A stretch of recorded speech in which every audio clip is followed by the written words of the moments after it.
On the night of June 1st, 2009, Air France Flight 447 disappeared from the sky.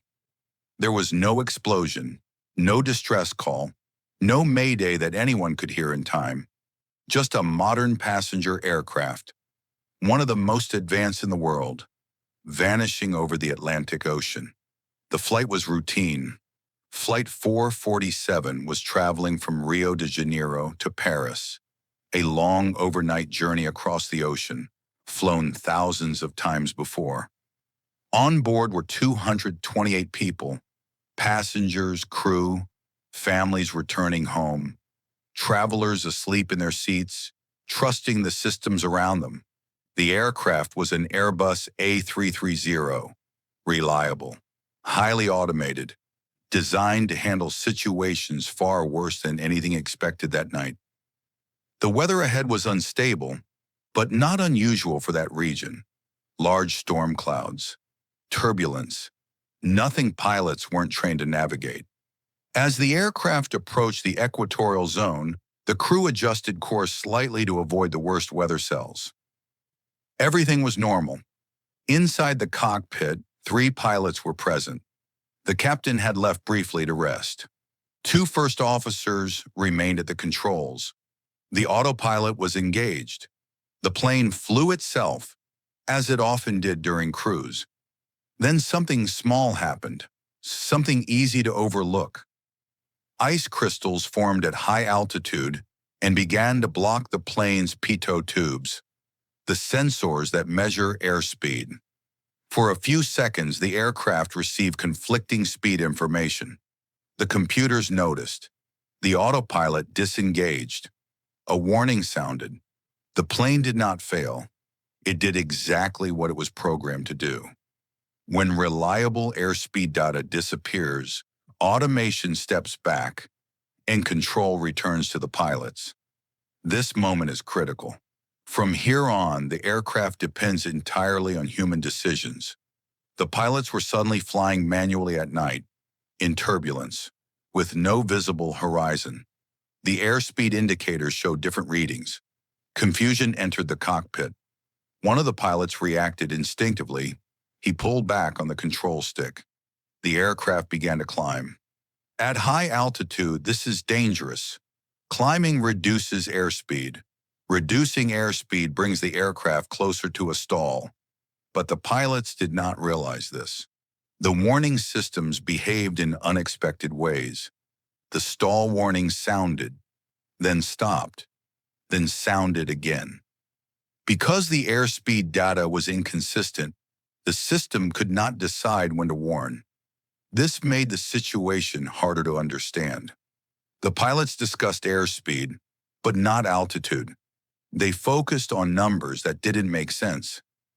Meanwhile, the aircraft continued climbing. Its speed dropped. The angle of attack increased. The plane entered a stall, but it did not look like one. There was no violent shaking, no dramatic drop, just a steady loss of lift. The aircraft began descending, slowly at first, then faster. Still, the pilots did not recognize a stall. They continued pulling back. This made the situation worse. In a stall, the correct response is counterintuitive. You must push the nose down. But everything inside the cockpit suggested the opposite. Warnings were inconsistent. The horizon was invisible. The plane felt stable. The pilots were overwhelmed, not by panic, but by misunderstanding. For minutes, the aircraft fell, not like a stone, but like a heavy object suspended in darkness, losing altitude faster and faster. At one point, the captain returned to the cockpit. He asked what was happening. The response was unclear. No one said the word stall. No one realized the plane was fully stalled. They were focused on fixing speed, not lift. Altitude disappeared rapidly. The ocean waited below, unseen, silent, inevitable. The last moments were filled with alarms. The aircraft was still largely intact. The engines were working. The controls responded.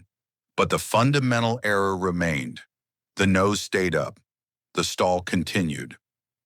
At 2:14 a.m. UTC Air France, Flight 447 struck the Atlantic Ocean. All 228 people on board were lost. There was no explosion, no fireball, just impact.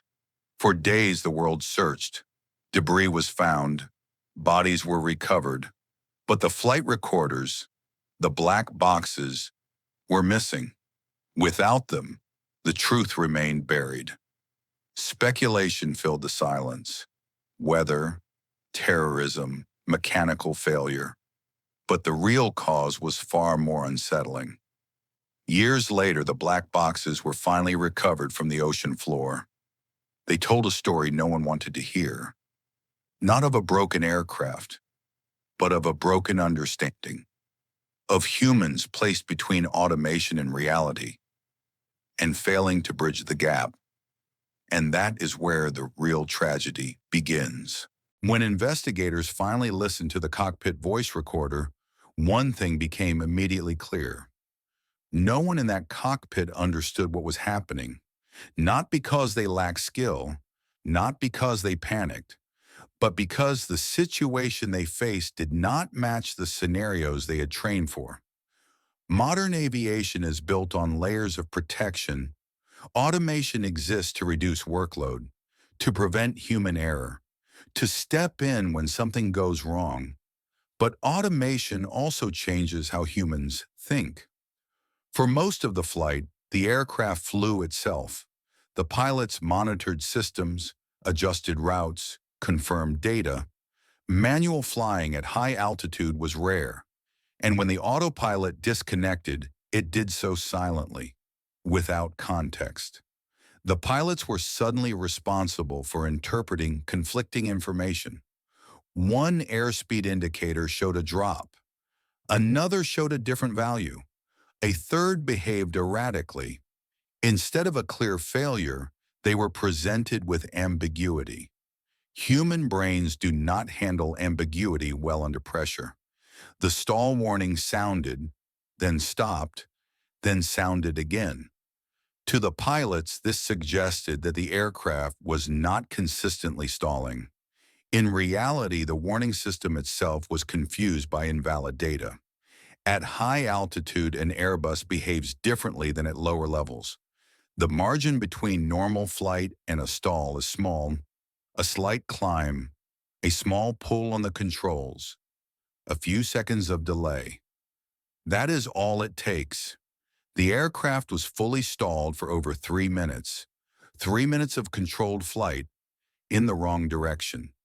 Throughout this time, the pilots continued pulling back on the controls. They believed the plane was descending too fast. They believed the nose needed to come up. In a stall, this instinct is fatal. What makes this accident especially disturbing is that nothing catastrophic failed. The engines were operating, the wings were intact, the controls responded, the aircraft was flyable, it simply wasn't flown correctly. When the captain returned to the cockpit, he faced a wall of incomplete information. The other pilots struggled to explain what they were seeing. There was no shared mental picture of the situation. No one said, "We are stalled." No one pushed the nose down. The cockpit voice recording reveals confusion, but not chaos. No screaming, no panic, just fragmented statements. A slow realization that something was very wrong. Altitude warnings became urgent. The ground proximity alert system called out repeatedly. Still, the aircraft remained nose up. In the final seconds, one pilot said, "We're going to crash. Isn't that right?" It was not a question. It was the first moment of clarity. The impact ended the flight instantly. When the black boxes were recovered, aviation authorities were forced to confront an uncomfortable truth. This accident was not caused by weather alone, nor by faulty sensors, nor by poor aircraft design. It was caused by the interaction between humans and automation. The pilots had been trained to manage systems, not to suddenly replace them. They trusted protections that were no longer active. They misread warnings that behaved inconsistently, and they lacked clear feedback about the aircraft's actual state. In the years that followed, aviation training changed. Pilots were taught to recognize high-altitude stalls, to distrust automation when data becomes unreliable, to verbalize uncertainty clearly. The Airbus warning systems were also modified, but these changes came too late for Flight 447. The passengers never knew anything was wrong. There was no violent maneuver, no sharp dive, no sudden chaos, just a gradual descent into the ocean.